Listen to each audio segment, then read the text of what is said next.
कभी भी ये टेक्नोलॉजी वाली आधारित राजनीति हम इस तरह टेक्निकल कर देंगे, उस तरह टेक्निकल कर देंगे। मैं आज भी कह सकता हूँ कि सोशल मीडिया चाहे जितना भी आसमान पर पहुंचे, सीधे संवाद का आज भी कोई जवाब नहीं। जैसे ये प्रिंट मीडिया के लोग, समाचार पत्रों में लिखने वाले, अब सोशल मीडिया का समाचार कोई समझ ले कि यही सोशल मीडिया है और यही समाचार है, तो जिस मीडिया के समाचार की कोई जवाबदेही नहीं है तो समाचार किस लिए? सोशल मीडिया के समाचार कोई जवाबदेही है? ये प्रिंट मीडिया के लोगों के समाचार की जवाबदेही है, जो है ना। तो जिस समाचार की जवाबदेही ना हो वो समाचार काहे नहीं? इस प्रकार देशज जीवन और देशज राजनीतिक काम यही भारत को मुकाम तक पहुंचाएगा।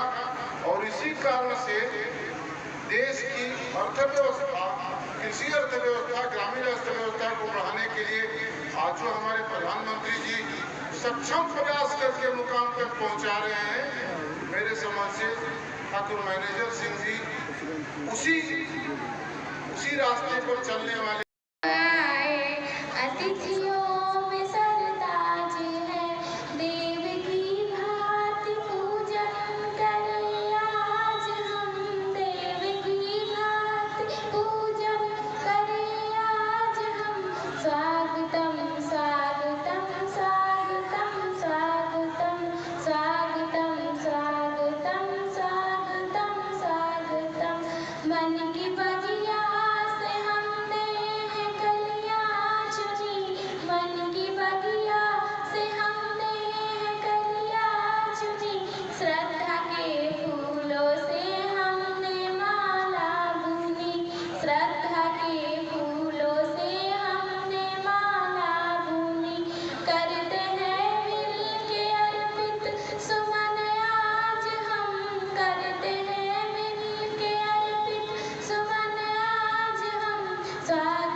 के चरणों में प्रणाम करता हूँ।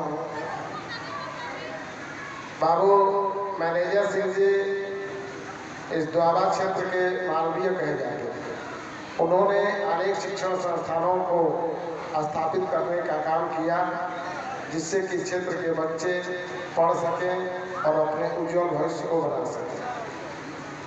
इस तरह से बाबू मैनेजर सिंह जी के बताए हुए रास्ते पर चलना ही उनके प्रति सच्ची श्रद्धांजलि होगी। जो भी उन्होंने द्वाबा में जो भी विकास कार्य कराए, जो भी विद्यालयों की स्थापना कराए, उन विद्यालयों को सजो कर रखना ही हमारा सच्ची श्रद्धांजलि होगा। उनके जो भी शिक्षण संस्थान है सब सुचारू रूप से चले, सब अच्छे से चले, ताकि बच्चे हमारे शिक्षा ले सके, यही उनके प्रति सच्ची श्रद्धांजलि होगी। इस तरह उन्होंने द्वाबा के अंदर, पहले हम लोगों का भी गाँव द्वाबा में ही था, उस समय भी हम लोग यहाँ बराबर जाते आते थे और उनका बहुत प्रिय गाँव था पुरास। इस तरह से उनके इस श्रद्धांजलि सभा में और जयंती पर हम तो हर साल आते हैं। पहले भी हमारे गाँव से भी काफ़ी लोग आते थे। अब चूँकि कार्ड नहीं पहुँच पा रहा है, जिसकी वजह से नहीं लोग आ पा रहे हैं, नहीं तो पहले लोग आते थे बहुत। और उनके जो बताए रास्ते हैं, जो उनके कार्यों की रूपरेखा है, उसी पर चलना उनके प्रति सच्ची श्रद्धांजलि। इसी तरह हम लोगों के नेता आदरणीय श्री वीरेंद्र सिंह मस्त जी ने भी द्वाबा के विकास के लिए बहुत बड़ा खाका खींचा है। अभी कुछ ही दिन पहले इन्होंने 1977 की एक घटना आपको मैं बताऊंगा, बहुत सारे लोगों को जरूर जानकारी होगी। जब आपात स्थिति के बाद चुनाव होने जा रहे थे, लोकसभा का चुनाव हो गया था, विधानसभा का चुनाव होने जा रहा था, आदरणीय चंद्रशेखर जी जनता पार्टी जयप्रकाश जी बना चुके थे, जनता पार्टी के अध्यक्ष होते थे चंद्रशेखर जी। विधानसभा के चुनाव में पीलू मोदी जनता पार्टी के स्वतंत्र पार्टी का विलय हो गया था जनता पार्टी में। जनता पार्टी के बहुत वरिष्ठ नेता होते थे पीलू मोदी, पहले स्वतंत्र पार्टी के अध्यक्ष होते थे। उन्होंने कहा कि मुझे देव उत्तर प्रदेश में एक टिकट चाहिए होगा, और उन्होंने बच्चालाल मिश्रा के लिए एक टिकट द्वाबा से मांगा। टिकट तय हो गया, बच्चालाल मिश्रा यहाँ से चुनाव लड़ेंगे। जयप्रकाश जी आए थे शताब्दी में 11 अक्टूबर को अपना जन्मदिन मनाते थे। जगदीश भाई जो उनके सहयोगी होते थे जयप्रकाश जी के, वो ठाकुर साहब के बहुत मित्र थे। तो ठाकुर साहब इस बात के लिए चिंतित थे कि मुझे द्वाबा में चुनाव 1977 में नहीं लड़ना, बच्चालाल मिश्रा को चुनाव लड़ना। जगदीश भाई ने ये बात जयप्रकाश जी को बताई। तो जयप्रकाश जी ने पूछा मैनेजर सिंह को, तू कहाँ चुनाव लड़ता रहो? तो हम कहाँ चुनाव लड़ रहे हैं। तो चंद्रशेखर जी भी वहाँ पहुँचे थे। चंद्रशेखर जी को बुलाकर जयप्रकाश जी ने कहा, अरे बाबू मैनेजर सिंह चुनाव ना लड़िए तो कैसे चुनाव हुई हो?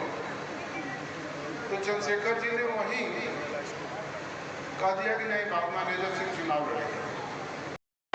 सातों दिन धूप में, गर्मी में, धूल से, मिट्टी से, चिड़ियों की बीट से सबसे बढ़ती रहती है। अगर उसके ऊपर एक छतरी लग जाए तो हम सबके लिए बहुत ही सुंदर होगा। यही मैं अनुरोध करना चाहता हूं विद्यालय की तरफ से, इस चैरिटेबल ट्रस्ट की तरफ से, अगर उनकी कृपा हो जाए तो बहुत बहुत। चलिए, आप सभी की कृपा से सांसद जी ने उसके ऊपर छतरी लगाने के लिए सहमति प्रदान की है। जोरदार तालियों से सांसद जी का आप लोग अभिनंदन कीजिए इस कार्य के लिए। अब मैं बलिया के ओजस्वी, लोकप्रिय और कर्मठ सांसद, आज के इस सभा के मुख्य अतिथि श्री वीरेंद्र सिंह मस्त जी से अनुरोध करूंगा कि वे बाबू मैनेजर सिंह जी के बारे में अपने विचार रखें। देवियों तथा सज्जन, ठाकुर मैनेजर सिंह की स्मृति को मैं प्रणाम करता हूँ।